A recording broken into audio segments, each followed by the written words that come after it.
నమస్తే, welcome to our channel. నేను సౌజన్య.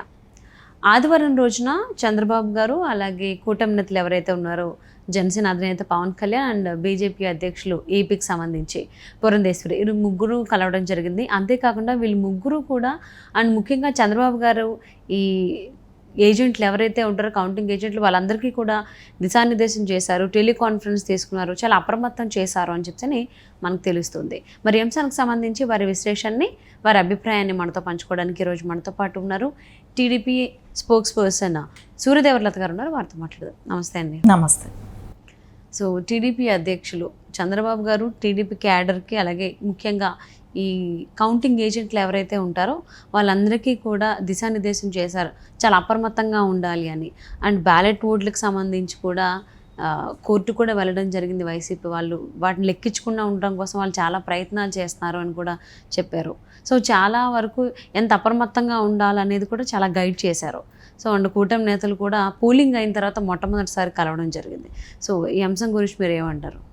అంటే నారా చంద్రబాబు నాయుడు గారు అమరావతి అంటే వెళ్ళిన తర్వాతే కానివ్వండి, అక్కడ దశానిర్దేశం చేయడం జరిగింది. అంటే కార్యకర్తలకే కానివ్వండి, ఎమ్మెల్యే క్యాండిడేట్స్కే కానివ్వండి, అంటే కూటమి కలిపిన తెలుగుదేశం అంటే జనసేన, బీజేపీ అందరూ కూడా నిన్న జూమ్ మీటింగ్స్లో పాల్గొనడం జరిగింది.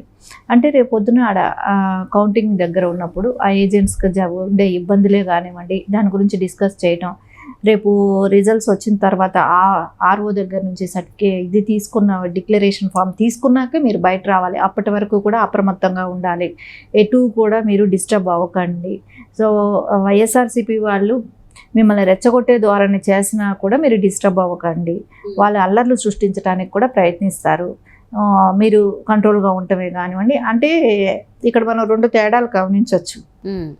ఒకటి, సజ్జల గారు స్పీచ్ ఎలా ఉందంటే, మీరు ఏమైనా చేయండి, ఎలా అయినా చేయండి, మనమే గెలవాలి, మన ఎయిమ్ ఒకటే, మనం అనుకున్నది మనకు జరగాలి, మీరు ఎక్కడ ఇది చేయకండి అని అన్నారు. నియమ నిబంధనలు ఏవి పాటించొద్దు అని మాట్లాడారు. కానీ ఇక్కడ నారా చంద్రబాబు నాయుడు గారు చెప్పేది ఎలా ఉంది, అదే పొలిటీషియన్స్కి ఉన్న డిఫరెన్స్లో చూస్తే నారా చంద్రబాబు నాయుడు గారు అంటే సభ్యంగా జరగాలి, అంటే ఒక ప్రజానేత కాని వాళ్ళకి ఉన్న డిఫరెన్స్. అంటే అక్కడ సజ్జల గారు ముసుగు వేసుకున్న వ్యక్తిలాగా కనపడతాడు. ఎందుకంటే ఆయన రాజకీయవేత్త అవ్వాలి, ఎందుకంటే ఆయన ఉన్న పోస్ట్ వేరు, ఆయనకి సలహాదారుడుగా ఉన్నాడు. కానీ ఆయన రోజు పనిచేసేది అధికార ప్రతినిధిగా పనిచేస్తున్నాడు. ఆయన సలహాదారుడు కాదు, అధికార ప్రతినిధి పోస్ట్ తీసుకొని రోజు మీడియాలో కూర్చొని రెచ్చగొట్టే వ్యాఖ్యలు చేస్తూ పనిచేస్తున్నాడు.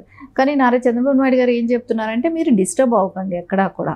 సో వాళ్ళ అల్లర్లు సృష్టించడానికి వాళ్ళు ట్రై చేస్తారు, మీరు జాగ్రత్తగా ఉండండి. కౌంటింగ్ దగ్గర మీరు ఒక డౌట్ వస్తే ఇంకొకసారి మళ్ళీ కౌంట్ చేయించండి, మీరు అక్కడ నుంచి కదలకండి, ఇట్లాంటివి గైడెన్స్ ఇవ్వటం జరిగింది. అంటే వాళ్ళు రేపు పొద్దున ఎంతైనా రెచ్చగొట్ట, అంటే మనం చూసాం పోలింగ్ రోజు ఏ రకమైన దారుణాలు జరిగాయో, రేపు పొద్దున అక్కడ కూడా అలాంటి డిస్టర్బెన్స్ క్రియేట్ చేస్తారు, మీరు ధైర్యంగా ఉండండి, ఇంక ఇలాంటివన్నీ కూడా వాళ్ళకి చెప్పటం, గైడెన్స్ ఇవ్వటం జరిగింది. ఇవన్నీ చూస్తుంటే జగన్మోహన్ రెడ్డికి అయితే ఓడిపోతున్నాం అనే భయంతోనే కానివ్వండి, రోజు ఒక్కొక్కసారి ప్రెస్ మీట్ పెట్టిస్తున్నాడు సజ్జల గారితో, పెట్టించి రెచ్చగొట్టే వ్యాఖ్యలు చేస్తూ, అంటే వాళ్ళ కార్యకర్తలతో అంటే ఓడిపోతున్నామనే ఒక డౌట్ వాళ్ళకి రాకూడదు అనే దాని గురించి వాళ్ళని రెచ్చగొట్టే వ్యాఖ్యలు చేపిస్తూ రేపు అల్లర్లు సృష్టించడానికైతే గట్టిగా ప్రయత్నిస్తున్నాడంటే కనపడుతుంది. ఇక్కడ మనం ఎవరైతే ఇన్ని సంవత్సరాలు కూడా పంచి ప్రభాకర్ అనే వ్యక్తి జగన్మోహన్ రెడ్డిని వెనకేసుకుంటూ రావటం జరిగింది. సో ఇప్పుడు అతను కూడా క్లియర్గా చెప్తున్నాడు కదా ఓడిపోతున్నాడని. సో అతను ఏం చెప్తున్నాడు, ఖచ్చితంగా జగన్మోహన్ రెడ్డి ఓడిపోతున్నాడు, సో ఆయన గెలిచే అవకాశం లేదు, ఆయన చేసిన తప్పులు ఏంటి, ఇవన్నీ స్విచ్ బటన్ నొక్కుడు కార్యక్రమం గురించి దాన్ని పట్టించుకున్నాడు, ఇంకెవరిని పట్టించుకోలేదు, అది ఇదే మాట్లాడాడు. అంటే ఎవరైతే ఆయన మీద ఆయన నమ్ముకొని ఇన్ని సంవత్సరాలు ఉన్న వ్యక్తులు కూడా ఒక్కొక్కళ్ళకి అందరికీ దూరం అయిపోయారు. అధికారం కోల్పోతున్నాడని తెలిసిన వెంటనే అందరూ ఎవరి కాళ్ళు దూరం అయిపోవటం కూడా జరుగుతూ ఉంది. ఖచ్చితంగా దానికోసమే జగన్మోహన్ రెడ్డి ఇప్పుడు ఏం చేస్తాడంటే అల్లర్లు సృష్టించడానికి చేసే ప్రయత్నాలు గట్టిగా ప్రయత్నించడం అయితే జరుగుతూ ఉంది. అదే ఎక్కడ డిస్టర్బ్ అవ్వద్దు అనేది అయితే బాబు గారి ఆదేశాలు కూడా గట్టిగా అదే చెప్పడం జరుగుతుంది. అంటే ఖచ్చితంగా రాష్ట్రంలో కానీ కేంద్రంలో కానీ ఎన్డీఏ కూటమి ప్రభుత్వాన్ని ఫామ్ చేస్తుంది అని కూడా చాలా ధీమాతో ఉన్నారు చంద్రబాబు గారు అని అంటూ ఉన్నారు. అండ్ అంటే మీరు ఇందాకలు అన్నారు కదా, అంటే ఎట్టి పరిస్థితుల్లో ఉన్న ప్లేస్ నుంచి కౌంటింగ్ జరిగేంతసేపు కూడా బయటికి రావద్దు, ఈవెన్ ఆర్ఓ దగ్గర నుంచి లెటర్ తీసుకునేంత వరకు కూడా కౌంటింగ్ ఏజెంట్ని బయటికి రావద్దు అని కూడా చెప్పినట్లుగా తెలుస్తుంది. సో ఎందుకు అంత పర్టికులర్గా ఆర్ఓ లెటర్ ఇచ్చేంత వరకు ఎందుకు ఉండమన్నారు? అంటే అప్పుడు కూడా మార్చే అవకాశాలు ఉన్నాయి. ఇప్పుడు వీవీప్యాట్స్ స్ట్రాంగ్ రూమ్ నుంచి కౌంటింగ్ ప్లేస్కి తీసుకొచ్చే వరకు కూడా అప్పుడు కూడా కేర్ఫుల్గా ఉండాలనేది చెప్తున్నారు. ఎందుకంటే ఎక్కడైనా మార్చే అవకాశాలు ఉన్నాయా ఏమో, దాన్ని కనిపెట్టుకొని ఉండాల్సిన బాధ్యత మనదే కాబట్టి, సో అక్కడ ఎలాంటి డిస్టర్బెన్స్లు జరగకుండా జాగ్రత్తగా అక్కడ నిఘా అయితే ఉండాల్సిన అవసరం ఉంది.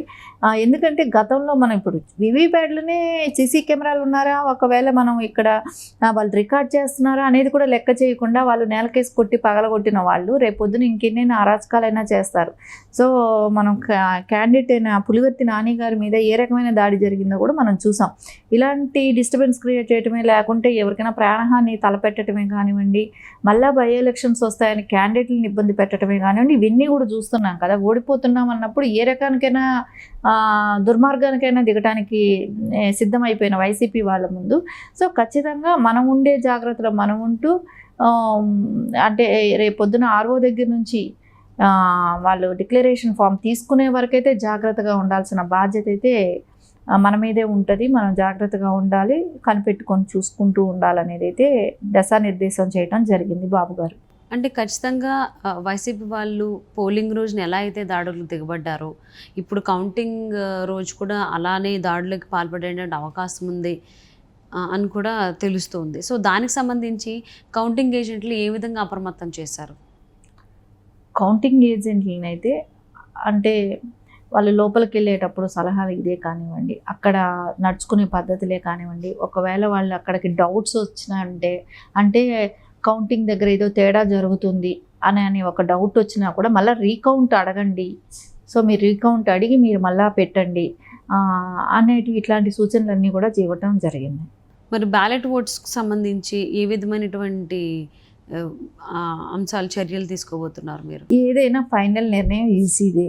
సో వాళ్ళు ఎక్కడికి తిరిగినా ఏం చేసినా ఈసీది నిర్ణయమే ఫైనల్ నిర్ణయం అవుతుంది కాబట్టి ఖచ్చితంగా ఈసీ నిర్ణయానికి కట్టుబడి ఎవరైనా ఉండాలి కాబట్టి EC is final decision. So ఓవరాల్గా అయితే కౌంటింగ్ ఏజెంట్లను అయితే ఎలా ఉండాలి, ఏంటి, ఎటువంటి జాగ్రత్తగా ఉండాలి? ఎందుకంటే పోలింగ్ రోజున ఎంత దాడులు దిగబడ్డారో, ఎంత దారుణాలు చేశారో వైసీపీ నేతలు చూసాం. ఈవెన్ అలాగే బ్యాలెట్ ఓట్స్కి సంబంధించి కూడా కోర్టు దాకా వెళ్ళడం జరిగింది, ఎలక్షన్ కమిషన్ దగ్గర కూడా వెళ్ళారు. బట్ ఏం చేసినా కానీ ఎలక్షన్ కమిషన్ నిర్ణయం అయితే తీసుకుంది. ఈసారి బ్యాలెట్ ఓట్లకు సంబంధించి అయితే ఎలా లెక్కించడానికి ఎన్నికల సంఘం కొన్ని రూల్స్ అండ్ రెగ్యులేషన్స్ పెట్టింది కాబట్టి ఆ ప్రకారమే చేస్తామని. మరి చూద్దామని, కొద్ది గంటలే సమయం ఉంది ఎలక్షన్ రిజల్ట్స్ రావడానికి ఏపీకి సంబంధించి. థ్యాంక్ యూ సో మచ్ లత గారు. Thank you.